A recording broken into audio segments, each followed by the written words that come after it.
কলকাতা থেকে লাদাখ ট্রিপে কত খরচ হয়, কত দিনই বা লাগে এবং কোন ভুলটা করলে তোমাদের ট্রিপটা শেষ হয়ে যেতে পারে, সব কিছু জানাবো আজকের ভিডিওর মাধ্যমে। তো বন্ধুরা, সবাই কেমন আছো? আশা করছি তোমরা সবাই খুব খুব খুব ভালো আছো। আর আমরা সবাই জানি যে জুন মাস হচ্ছে লাদাখের ঠিক টাইম, আর জুন মাস কিন্তু অলরেডি পড়ে গিয়েছে। লাদাখে সবাই এবারে একের পর এক বেরোবে। লাদাখে অনেকেই যায় এবং গিয়ে অনেক রকম বিপদের সম্মুখীন কিন্তু হয়ে থাকে। যাতে তোমরা কোনো রকম বিপদে না পড়ো, সেই কারণেই আজকের এই ভিডিওটা যদি ভালো লাগে লাইক করো, কমেন্ট করো, চ্যানেলটাকে অবশ্যই করে সাবস্ক্রাইব করে দিও এবং বন্ধু বান্ধব ফ্যামিলি মেম্বারের সাথে বেশি শেয়ার করো। অনেকেই স্বপ্ন দেখে বাইক নিয়ে একবার হলেও লাদাখ যাওয়ার, কিন্তু প্রশ্ন থাকে কত টাকা লাগবে, কোন রুট ভালো, পারমিট লাগবে কি, কোন বাইক নিয়ে যাওয়া উচিত, জুন থেকে সেপ্টেম্বরের মধ্যে কোন সময় যাওয়াটা বেস্ট।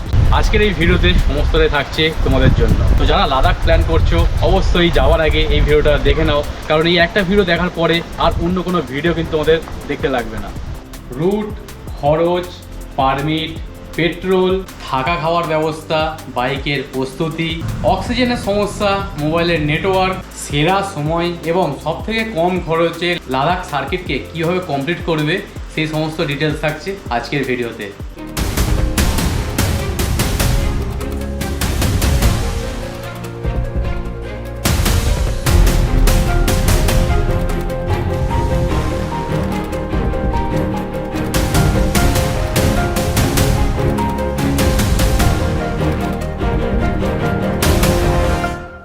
প্রথমেই বলি, লাদাখ এত কেন স্পেশাল? ভারতের সবথেকে জনপ্রিয় বাইকিং ডেস্টিনেশন হলো লাদাখ।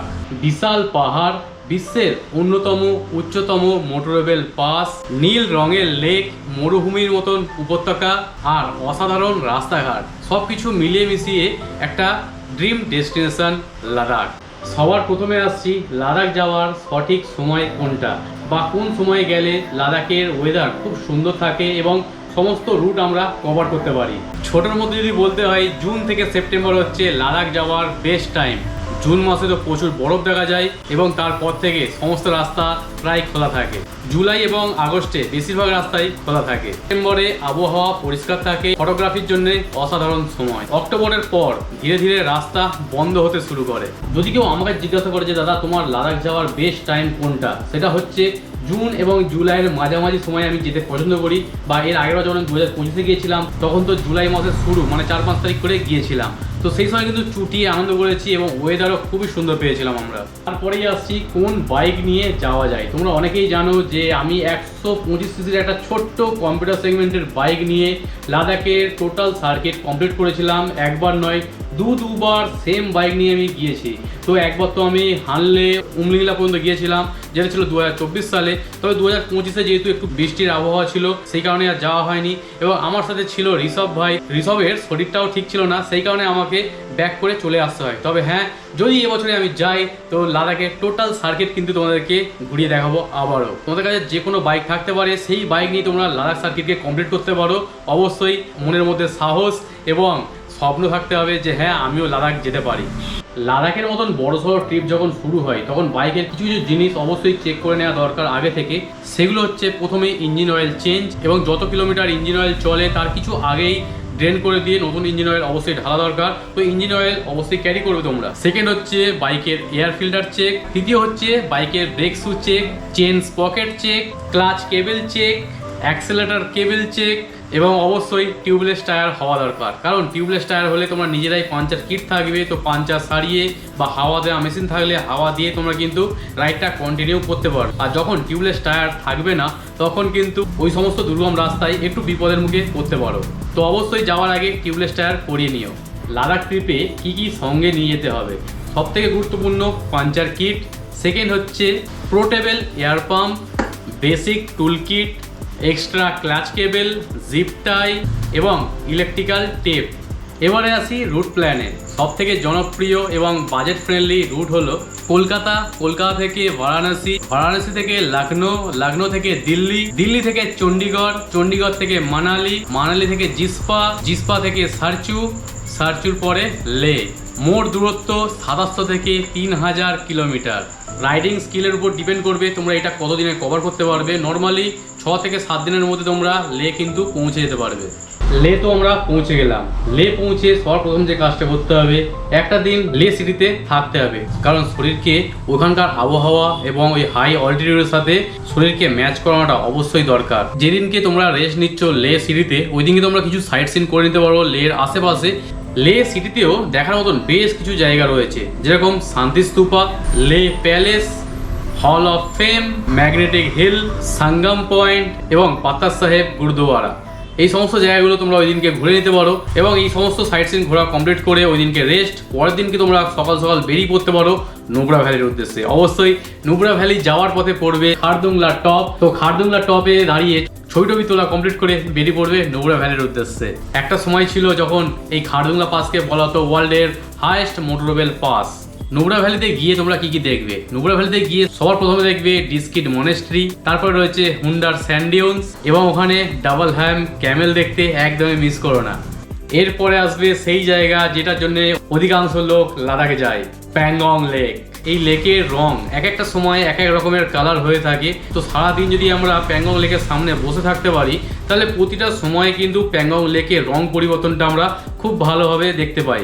এবং 3 ইডিয়ট মুভির শুটিং হয়েছিল বলে এই জায়গাটা আরও অনেক বেশি জনপ্রিয় হয়ে উঠেছে খুব তাড়াতাড়ি। এরপর হাতে যদি সময় থাকে টিএসও মরিরি লেকটাকে অবশ্যই ভিজিট করতে পারো।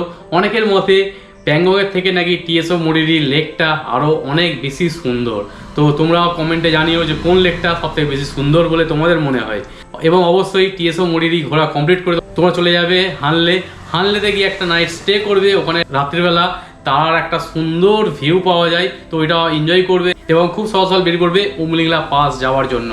তো সকালবেলা বেরিয়ে পড়লে বিকালের মধ্যে উমলিংলা পাস ঘোরা কমপ্লিট করে আরামসে তোমরা সেম হোমস্টেতে এসে রেস্ট নেবে এবং পরের দিনকে তোমরা কাশ্মীরের দিক থেকে ফিরতে পারো বা মানালি সাইড দিয়েও ফিরে আসতে পারো। সেটা তোমাদের ডিপেন্ড করবে তোমাদের বাজেট এবং হাতের সময়ের উপরে।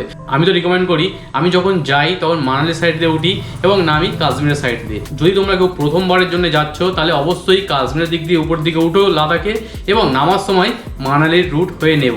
কাশ্মীরের দিক দিয়ে উঠলে একটা সুবিধা হয় কি, হাই অল্টিটিউড সিকনেস হওয়ার সম্ভাবনা অনেকটাই কম থাকে, কারণ ওটা খুব আস্তে আস্তে আমাদেরকে হাই অল্টিটিউডে তোলে। তবে মানালি থেকে যখন আমরা লে যাই তখন কিন্তু কয়েকটা বাঁক ঘোরা মানেই অনেক উচ্চতায় তুলে দেয়, সেক্ষেত্রে একটু সমস্যা হতে পারে যারা প্রথমবার যাচ্ছ। এবারে আসছি লাদাখ যাওয়ার জন্য পারমিট লাগে কি?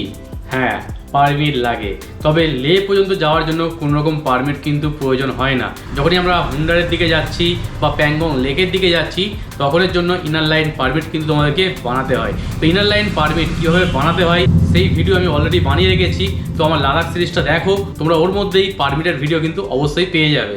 এবারে আসছি পেট্রোল পাম্প সম্পর্কে, যেটা খুবই গুরুত্বপূর্ণ। লাদাখে খুব বেশি পেট্রোল পাম্প কিন্তু তোমরা পাবে না। 1 নম্বর পেট্রোল পাম্প পাবে লেতে, তারপরে পাবে কারুতে, তারপরে পাবে ডিস্কিটে।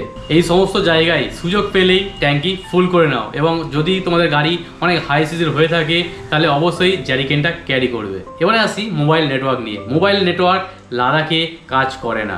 বিএসএনএল, এয়ারটেল এবং জিও পোস্টপেড কানেকশান তোমাদেরকে নিতে হবে, তবেই কিন্তু তোমরা ওখানে টাওয়ার পাবে। তবে হ্যাঁ, পোস্টপেড কানেকশান নেওয়া মানে এটা নয় যে সমস্ত জায়গাতে টাওয়ার থাকে, কিছু কিছু জায়গায় কিন্তু একদমই টাওয়ার পাবে না। এই সমস্ত হাই অল্টিটিউডে সব থেকে বড় যে সমস্যাটা হয় শরীরের সেটা হচ্ছে এএমএস বা উচ্চতাজনিত অসুস্থতা।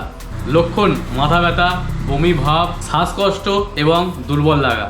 আমার যারা 2025-এর লাদাখ সিরিজ দেখেছিলে, তো আমি আর ঋষভ গিয়েছিলাম লাদাখে এবং ঋষভের কিন্তু হাই অল্টিটিউড সিকনেস হয়ে গিয়েছিল লে পৌঁছানোর প্রায় 70-80 কিলোমিটার আগেই।